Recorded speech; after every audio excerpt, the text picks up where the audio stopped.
www.jamiamadiniyajadid.org. WhatsApp group number +92 333 424 9302.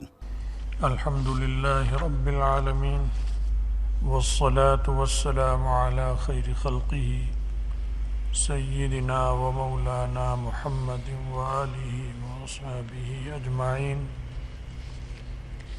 اما بعد۔ حضرت ابن مسعود رضی اللہ تعالی عنہ فرماتے ہیں ان رسول اللہ صلی اللہ علیہ وسلم نام على حصیر فقام وقد اثر فی جسدہ، کہ رسول اللہ صلی اللہ علیہ وسلم نے آپ رسول اللہ صلی اللہ علیہ وسلم ایک چٹائی پر سو رہے تھے،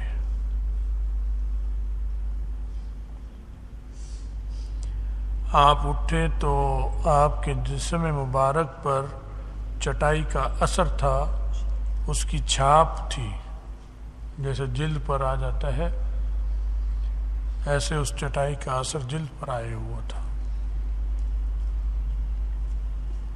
یا تو اور چادر نہیں ہوگی، براہ راست جلد اس سے لگ رہی ہوگی، یا اگر باریک چادر ہو اور چٹائی موٹی ہو تو اس چادر کے باوجود بھی اثر آ جاتا ہے جلد پر۔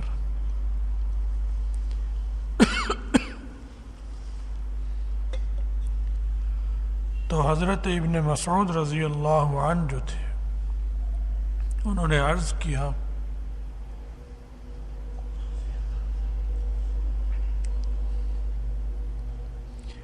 یا رسول اللہ لو امرتنا ان نبسط لک، اگر آپ ہمیں حکم دیں تو ہم آپ کے لیے اچھا بستر بچھا دیں، چادر ہو، گدا ہو، جو بھی ہوتا تھا اس وقت چمڑے کا، روئی کا، وہ بچھائیں گے جناب کے لیے، وَنَعْمَلُ لَكَ، اور جناب کے لیے جو بھی سہولت کی چیزیں ہیں وہ فراہم کریں گے۔ تو یہ تو اس طرح جناب رہ رہے ہیں، وقت گزر رہا ہے اور مناسب نہیں لگتا، اپنے اعتبار سے انہوں نے یہ فرمایا، تو آپ نے فرمایا مالی ولد دنیا، میں اور دنیا کیا ہے، مجھے اور دنیا سے میرا کیا تعلق، کیا جوڑ؟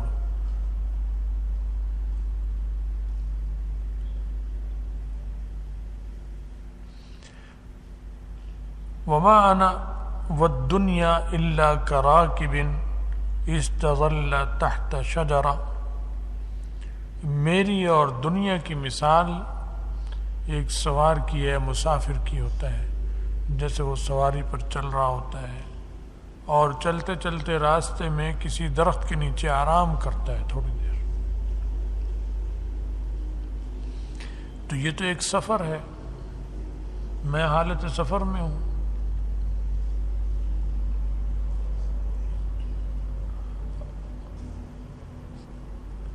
تو پہلے اس دنیا میں آنے سے پہلے بھی سفر، ماں کے پیٹ میں کچھ دنوں کے لیے ہوتا ہے، وہاں بھی مسافر ہوتا ہے، ماں کے پیٹ سے پھر دنیا کے اوپر آ گیا تو بھی مسافر ہے، کیونکہ یہاں آیا ہے تو جانا ہے، وہاں بھی آیا تھا تو جانا تھا، کچھ عرصے وہاں رہا، جتنے دن اللہ کو منظور ہوتا ہے وہاں سے منتقل ہو گیا ادھر۔ اب یہاں پر کتنے دن رہنا ہے یہ بھی اللہ کو پتہ ہے، تو یہ تو حالت سفر ہے، وہ کہ آیا ہے یہاں پر، یہ نہیں ہے کہ زمین سے پہلے یہ تھا اور اس نے زمین اپنے رہنے کے لیے بنائی. ایسا نہیں ہے، انسان نے نہیں بنائی، نہ وہ اس سے پہلے تھا. زمین پہلے تھی اور اس پر یہ آیا. تو معلوم ہوا یہ زمین کسی اور کی ہے اور یہ خود بھی کسی اور کا ہے. تو فرمایا کہ میں تو مسافر ہوں. تو جیسے وہاں مسافر ہوتا ہے ماں کے پیٹ میں ایک عرصے کے لیے، اور ماں کے پیٹ میں آنے سے پہلے بھی مسافر ہوتا ہے. اس کو کہتے ہیں عالم ارواح. وہاں روحیں جمع ہیں اس عالم میں، جنود مجندہ، لشکر ہے روحوں کا. ایک خاص مقام وہاں ایک مدت کے لیے ہے، وہ ہمیشہ کے لیے نہیں ہے. وہاں سے ان کو ماں کے پیٹ میں منتقل کیا جاتا ہے جسم میں. تو وہاں بھی ایک عرصے کے لیے ہیں. وہاں سے کب آنا ہے انہیں خود نہیں پتا. وہ فرشتہ پکڑ کر لاتا ہے اور اس جسم سے اس کو جوڑ دیتا ہے ماں کے پیٹ میں. تو اب یہ روح اور جسم دونوں یہاں کچھ عرصے کے لیے آئے. تو مسافر تو جب کہیں رکتا ہے آرام کرنے کے لیے درخت کے نیچے تھوڑی دیر کے لیے، تو وہاں پر تو جتنی کم سے کم چیزیں ہیں وہ کرتا ہے، کیونکہ پھر چلنا ہوتا ہے اس میں. اب درخت کے نیچے آرام کرنا ہے تو وہاں پر کیا ہے، صوفہ بھی لاؤ، فرنیچر بھی لاؤ، قالین بھی لاؤ، اور مسحری بھی آنی چاہیے، مخمل کی یہ بھی اور مخمل کی چیزیں وہ بھی. آرام کرنا ہے آدھا گھنٹہ اور سامان فراہم کرے 5-10 گھنٹوں والا جو اتنی دیر میں آئے گا. تو یہ تو پھر بے وقوفی ہوئی، سمجھداری کی بات نہ ہوئی. سمجھدار تو کہے گا بس چادر بچھاؤ یہ اور لیٹیں تھوڑی دیر اور پھر چلیں. تو فرمایا میری مثال ایسی ہے اور حقیقت بھی یہی ہے. یہ آپ کی مثال تو آپ نے فرمایا ہے ہر ایک کا یہی حال، مسافر ہے یہاں.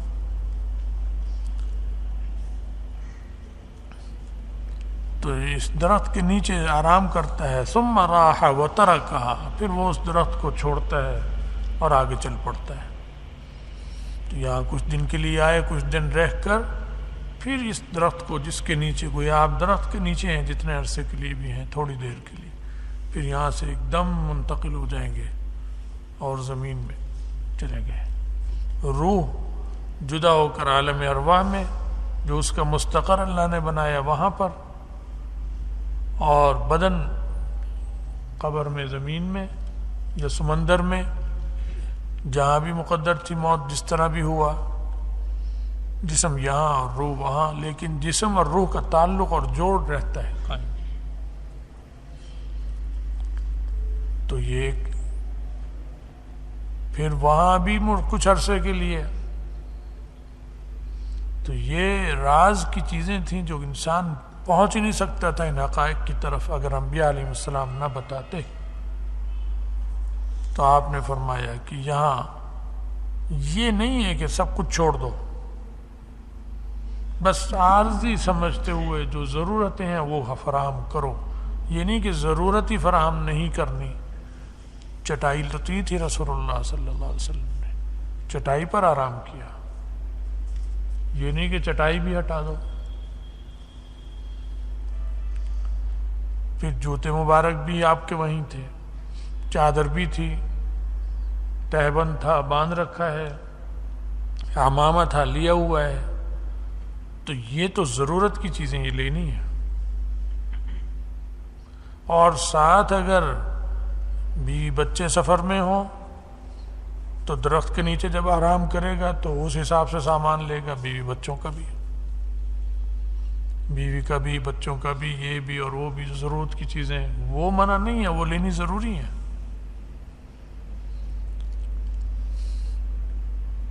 وہ لینی پڑیں گی، نہیں لے گا تو کوتاہی کرے گا.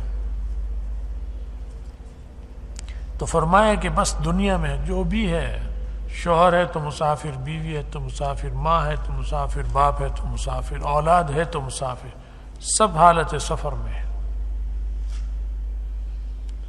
اس لیے یہاں پر زیادہ اتنا انتظام کرنا اس کی ضرورت نہیں ہے. بڑا اہم مضمون رسول اللہ صلی اللہ علیہ وسلم نے ان کو سمجھایا. حدیث میں آتا ہے لیس لابن آدم حق فی سوا ہذہ الخصال، یہ جو چند چیزیں ہیں ان کے علاوہ کسی چیز میں ابن آدم کا حق نہیں ہے. ایک بیت، گھر جس میں رہ سکے، یسکنہ، وہ رہ سکے، یا اور اگر شادی شدہ ہے تو بھی بچوں کو رکھ سکے، یہ گھر اس پہ لازم ہے، یہ حق ہے اس کا. اسے اسراف نہیں کہا جائے گا. اس زمانے میں سب گھر کچے ہوتے تھے تو کچا ضروری تھا. آج پکے ہیں تو پکا، کیونکہ کچے گھر میں بھی کچھ فائدے ہیں تو کچھ نقصانات ہیں، اور پکے گھر میں بھی کچھ نقصانات ہیں تو کچھ فائدے بھی ہیں. کچا گھر ہر بارش کے بعد لیپنا پڑتا ہے،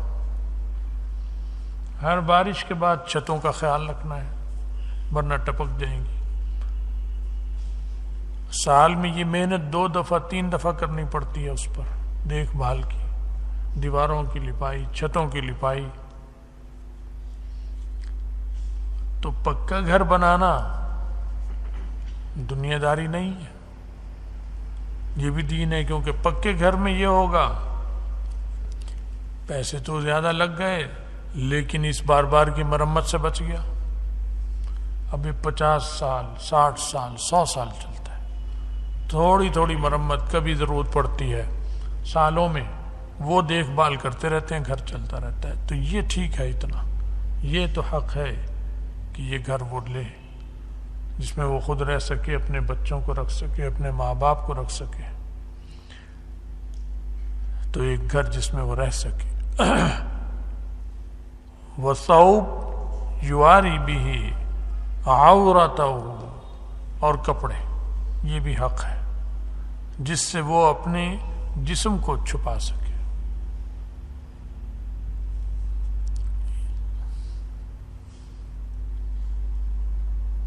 اور ارشاد فرمایا وَجِلْفِ الْخُبْزِ، اور روٹی کا ٹکڑا اور پانی. بس یہ، کیونکہ زندہ رہنے کے لیے روٹی ضروری ہے انسان کے لیے. روٹی ہر علاقے کی مختلف ہوتی ہے. پنجاب کی اور طرح کی ہے، سرحد کی اور طرح کی ہے، افغانوں کی اور طرح کی ہے، بلوچوں کی اور طرح کی ہے. اس میں کوئی حرج نہیں ہے، فضول اور اسراف نہیں، تکلفات نہیں. کبھی کبھی کر لیے، مہمانوں کے لیے جیسے کرنا پڑتا ہے وہ بات اور ہے، لیکن خود اپنے آپ وہ جتنا بھی کم سے کم پر گزارا ہو سکتا ہو وہ کرے. اب ان باتوں کا یہ مطلب نہیں کہ کمائی نہ کرے، کیونکہ کمائی کے لیے، کارخانے کے لیے، تو اتنی چیزوں کے لیے تو کارخانے کی فیکٹری کی ضرورت نہیں ہے بنانے کی. تو اس کا مطلب ہے اسلام فیکٹری بنانے سے روک رہا ہے، کارخانے بنانے سے روک رہا ہے؟ نہیں، بنانا ہے، کمانا ہے، لیکن فیکٹری والا زندگی اس طرح گزارے. پھر کوئی کہے پیسہ کما رہا ہے، وہ کس کے لیے کما رہا ہے؟ اسے خرچ کرے، 1 سے 2، 2 سے 3 فیکٹریاں کرے، پوری قوم کو فائدہ ہو، اور اس پیسے سے لوگوں کی خدمت کرے، عوام کی، رشتہ داروں کی، محلے داروں کی. سب معاشی طور پر مضبوط ہوں گے، ملک مضبوط ہو رہا ہے. تو اس مضمونوں کا یہ مطلب نہیں ہے کہ اسلام زندگی کے لیے اور قومی ضرورتوں کے لیے کچھ نہ کرے، اجتماعی ضرورتوں کے لیے بھی کچھ نہ کرے، اور ملک کی ترقی کے لیے نہ کرے. کیونکہ اگر اتنی بڑی ترقی نہیں کرے گا تو پھر F-16 کیسے خریدے گا؟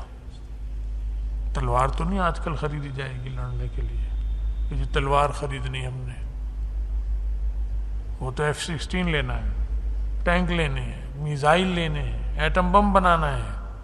وَأَعِدُّوا لَهُم مَّا اسْتَطَعْتُم مِّن قُوَّةٍ وَمِن رِّبَاطِ الْخَيْلِ تُرْهِبُونَ بِهِ عَدُوَّ اللَّهِ وَعَدُوَّكُمْ. تو یہ تو سارا خرچے کی چیزیں ہیں جو اس گنوا رہا ہے اسلام، یہ قرآن گنوا رہا ہے۔ یہ دشمن جس سے لرزہ بر اندام رہے وہ تیاری رکھو۔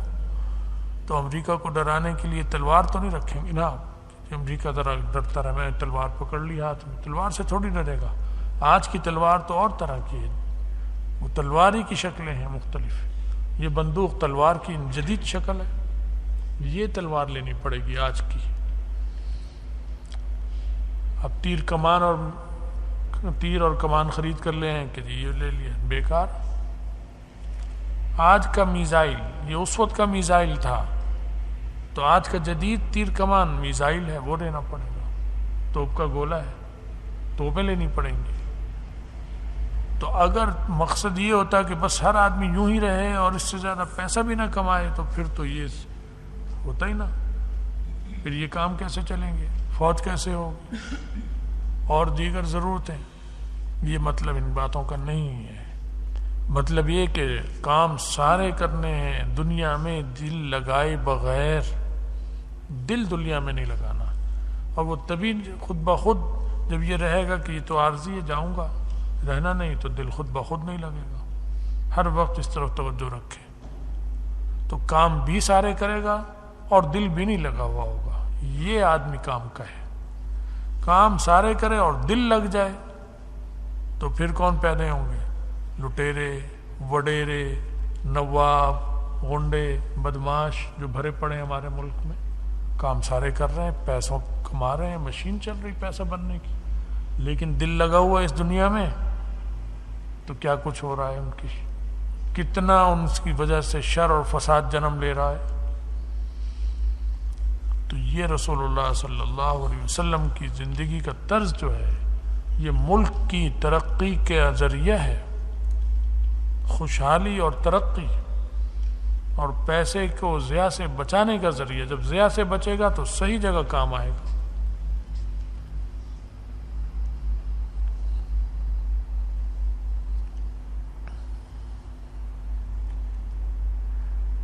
تو یہ جو طریقہ تھا زندگی گزارنے کا بہت سادہ، یہ رسول اللہ صلی اللہ علیہ وسلم نے بتایا ہے، سکھایا ہے اور عمل کر کر دکھایا ہے، عمل کر کے دکھایا۔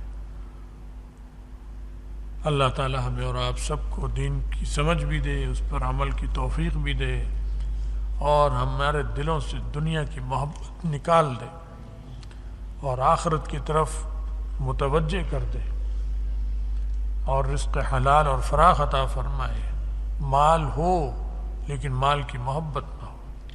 ہم سب کا خاتمہ ایمان پر فرمائے، اور آخرت میں رسول اللہ صلی اللہ علیہ وسلم کی شفاعت اور ان کا ساتھ نصیب فرمائے۔ وآخر دعوانا ان الحمد للہ رب